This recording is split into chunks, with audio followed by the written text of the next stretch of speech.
tayo sa likod ng bahay at mag-update tayo sa mga ganap dito ngayon. Ayan, it's weekend. Sabado po ngayon. Kaya makapag-update po si Inday Abel Visaya sa inyo dito sa ating farming journey sa probinsya ng Japan. Ayan, nasa Shimaniken po tayo. Ayan, nasa Shimaniken ng Japan. At ito po yung probinsya ng Shimaniken, nasa Yasugi. Ayan. Ayan po ka-farmer, kung natatandaan nyo po noong mga 2 weeks ago.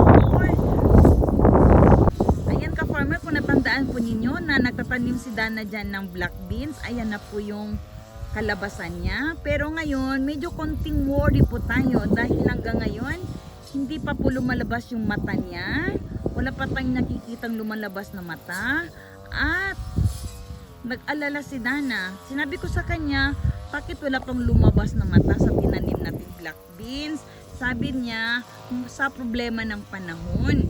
Ayan, nung nagtanim tayo, sobrang init po nun. Ayan. Tapos po, nung mga nakaraang araw, bigla yung panahon natin biglang nagbago.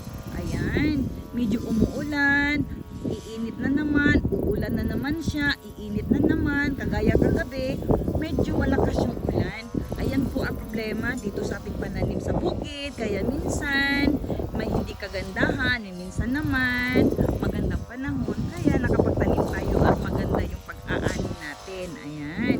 So far sa ngayon, yan lang muna ang problema natin dito sa ating black beans. Ayan, pero maghintay pa tayo ng mga ilang araw, baka kakutalabas yung mata niya dahil biglang iinit ulit. Ayan, ayan, nandito po si Dana natin. Nagtatanggal ng damo, naglilinis siya ng damo.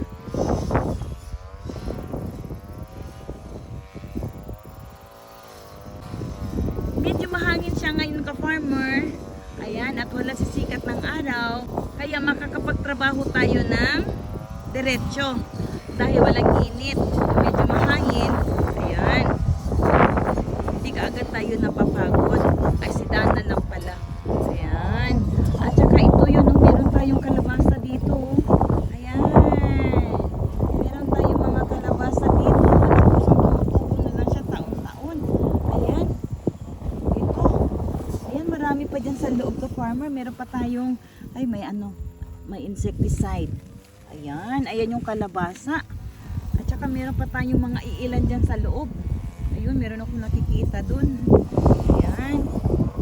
At saka nandoon yung tinanim natin ng mga gulay. Ayan, nakapag-harvest na tayo dyan. Nakapag-ulam na po tayo na fresh from the backyard. Ayan. Yung mga sibuyas natin, nakapag-harvest na rin tayo. Kaso nga lang hindi ko kayo nabigyan ng updates. Dahil sunod-sunod po yung pagtatanim natin. Natapos tayo sa palayan. Ayan, sumunod naman yung black beans natin. Pero sa sunod, ipakita ko po sa inyo kung anong resulta na, kung ano ang resulta nung nakapag-harvest tayo ng sibuyas. Ayan. Sibuyas na lang ang ipakita ko sa inyo kung saan natin siya nilalagay ngayon. Ayan. Nakatago po siya sa bodega, yung na-harvest na sibuyas. At saka meron tayong mga talong, meron tayong kalabasa din doon, kamatis, okra. Ayan. Meron basta marami tayong mga tinanim din sa farmers. Ayan. Yung kumbaga libre na yung ulam natin sa pang-araw-araw. Kaya ang bilhin na lang natin isda or karne. Ayan. Kasi meron na tayong pang gulay-gulay. Okay. Ayan yung updates natin. Ayan, ayan na si Dana.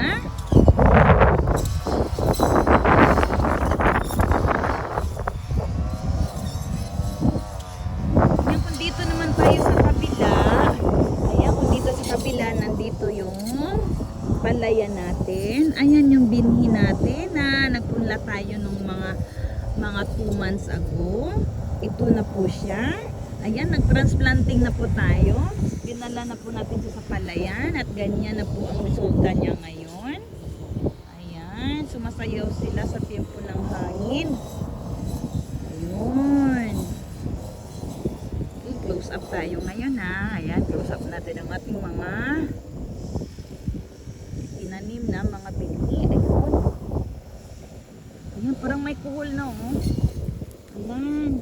Ayan, kung nakita nyo yung kuhol, meron tayong kuhol dito. Asan yung kuhol? Ayun. Ayan, may mga kuhol na tayong nakikita dito ka-farmer. Kaso nga lang, hayaan lang po natin sila dahil hindi naman sila nakakapeste sa ating palayan. Yun, iba yung kuhol na yung palay natin napipeste. Itong kuhol naman natin dito ka-farmer, tinanong natin kay Dana yan nung last year. Maliit lang naman daw yung kuhol dito sa Simanikin. At like daw doon sa sobrang mainit na lugar ng Okinawa or sa Pilipinas, ayan yung mga kuhol natin doon, medyo malalaki, yun ay dapat tinatanggal dahil yun po ay nakakapiste sa ating palayan. Ayan dito naman po, so far nung simula nang nandito ako, napangasawa ako ni Dana. Ay,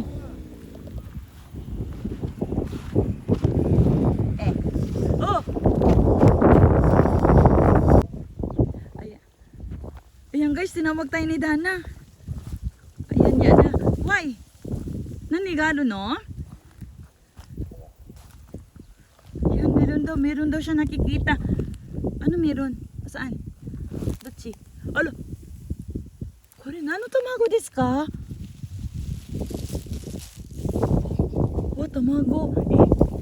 Hiji? Ano, tori? Ay, tori no koto? Ayan, itlog daw ng natin yun Nihongo. Hiji? Ayun, hiji. Mamaya guys, i-research natin kung anong itlog po ito. Ayan.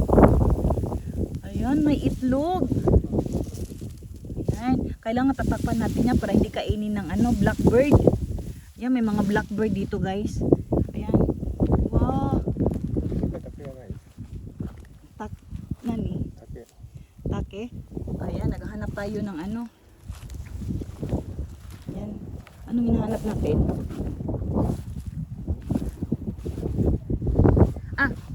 Tutikuro. Ayan, sabi ni Dana. Ayan, may nakitang itlog doon si Dana. Ayan, sabi niya, kukuha muna ako daw ng ng kahoy. Ayun. Hanap tayo ng kahoy. Ayan pala yung palayan natin. Ayan yung palayan natin. Ayan yung bundok. Agay, kaganda sa bundok natin. Ayan, okay. Hanap muna tayo ng kahoy guys. Para ibigay natin kay Dana. Okay. Ayan, dito kaya, meron tayong makikitang kahoy. Ayan. Saan ba?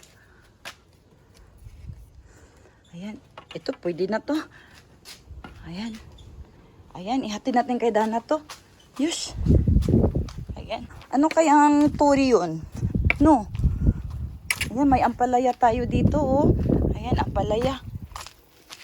Hindi ka punta. Ayun. Ano kayang klaseng bird? Na itlog yun, guys. Ayan, balik tayo dun.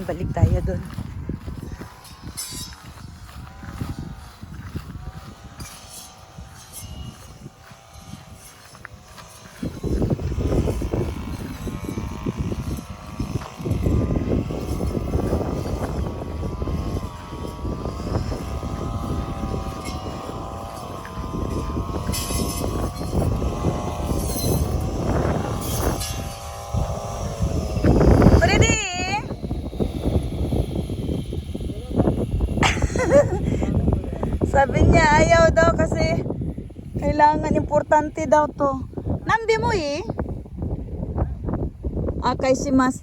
Ay, ayaw. Ay. Balik daw natin, ayaw niya.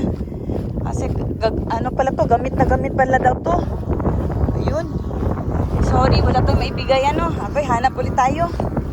Naku, balik na naman to ulit. Ayan, magandang exercise to Saan kayo tayo maghahanap? Okay? Balikan natin mamaya. Ayan. Dito tayo, pasok sa isang bodega. Meron kaya dito tayong makikita.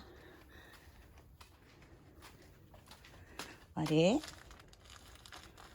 Wala naman. Ayan, ito na lang. Ito. Ayan. Balik ulit. Asan na yun? Ayun. Hi! Ay, natawa. Mako suru dake desho? Shirashi suru dake desho? Natawa.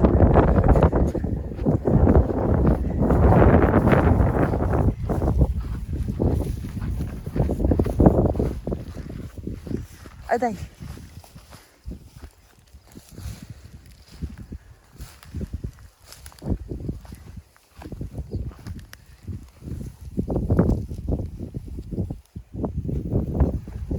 Ayun.